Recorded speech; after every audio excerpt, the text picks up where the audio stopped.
Hey everyone, welcome back to Corporate Decoder, the place where we decode the juicy secrets hidden within corporate filings. And today we are diving deep into what Golub Capital Direct Lending Corporation has been up to. Maybe they've been lending a lot of money, or maybe they've been busy with internal changes. We'll find out.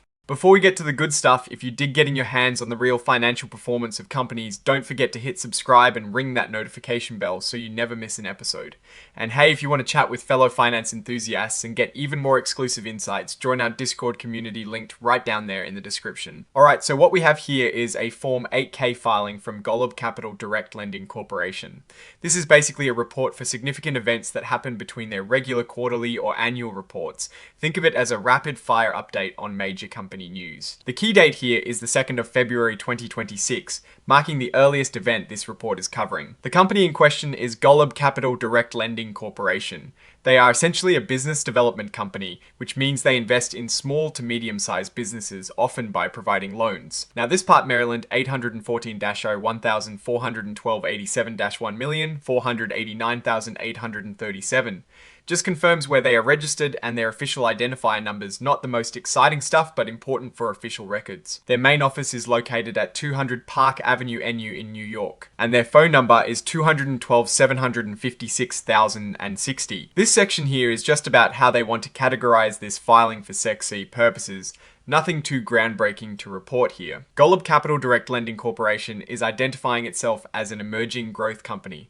This means they might have some relaxed reporting rules compared to older, bigger companies. And they have elected not to use the extended transition period for new accounting standards.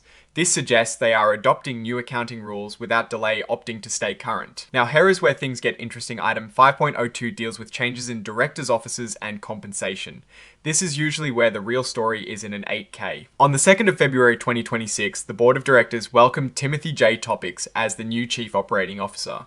He is 41 years old, and his appointment was effective right away. This is a significant leadership change. Mr. Topics isn't entirely new to the Golub Capital family. He joined back in 2022 and has been a director in their investor partners group, where he managed programs for their business development company, or BDC operations. He has actually been an officer of the company since February 2023 and holds similar chief operating officer roles at several other related business development companies managed by GC Advisors LLC. This shows a clear strategy of having unified leadership across their different investment vehicles. Before his time at Golub Capital, Mr. Topics had a solid background in investment banking, specifically at Wells Fargo Securities, where he focused on the business development company sector. This experience should be invaluable to his new role. His educational background is impressive. He has a degree from the Ohio State University and an MBA from the University of Chicago Booth School of Business, making him a highly qualified finance professional and a CFA charter holder, which is a big deal in the investment world. The filing also confirms that Mr. Topics has no conflicts of interest. He doesn't have any family ties to the board or other executives and isn't involved in any major company transactions that would raise a red flag. This is standard but good to confirm for transparency. Just as importantly, the board also appointed Paul Cellini as the new chief accounting officer effective immediately. He is also 41 years old. This is another key executive hire. Similar to Mr. Topics, Mr. Cellini also holds the chief accounting officer title at several other Golub Capital managed BDCs. This again points to a centralized and efficient approach to financial management across their ventures. Mr. Cellini arrived at Golub Capital in 2026, and before that he was a senior controller at TPG Twinbrook Capital Partners. This role involved a lot of critical financial functions like reporting to regulators and investors, managing audits, and ensuring strong internal controls. And before that he was an auditor at PricewaterhouseCoopers, one of the biggest accounting firms in the world, where he gained broad experience working with various types of investment funds. This experience as an auditor is fantastic for ensuring accuracy and compliance in his new role. His academic credentials include a BS in accounting from Niagara University and a Master of Science in accounting from the University of Connecticut. He is also a certified public accountant or CPA licensed in both New York and Illinois.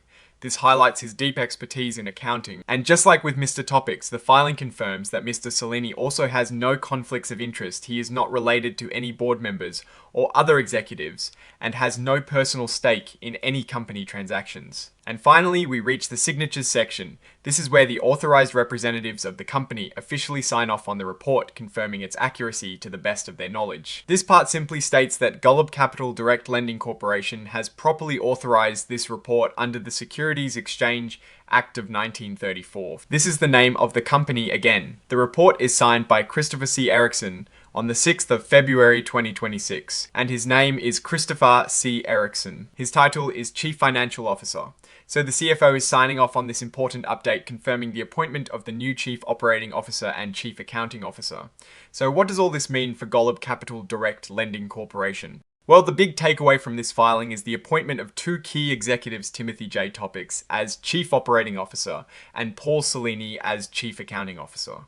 This signals a focus on strengthening the operational and financial backbone of the company. Having a seasoned QO with experience in the BDC sector and a highly qualified CPA as Chief Accounting Officer suggests the company is prioritizing solid management and financial stewardship.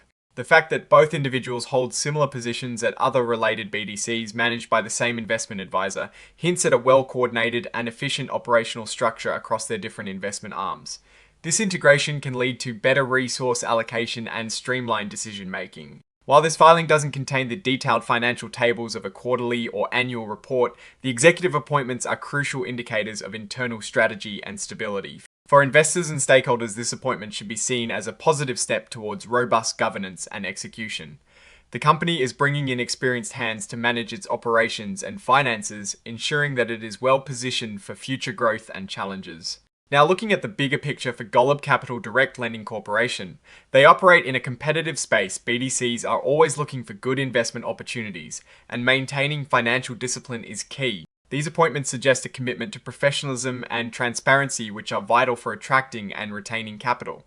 The fact that they are adopting new accounting standards early also shows a forward-thinking approach to financial reporting. So to wrap up, Golub Capital Direct Lending Corporation has made some significant leadership changes that point towards a reinforced commitment to operational excellence and financial integrity. Keep an eye on them as these new officers settle into their roles and shape the company's future direction. Alright, that's our breakdown of Golub Capital Direct Lending Corporation's latest filing. What do you think about these executive appointments? Are they a sign of future growth or just routine housekeeping? Let me know in the comments below. If you found this deep dive valuable, do me a favor. Hit that like button, it really helps us out, and subscribe if you haven't already for more corporate insights like this. And remember to check out our Discord channel linked in the description for more community discussion. Thanks for tuning in. We will see you on the next one.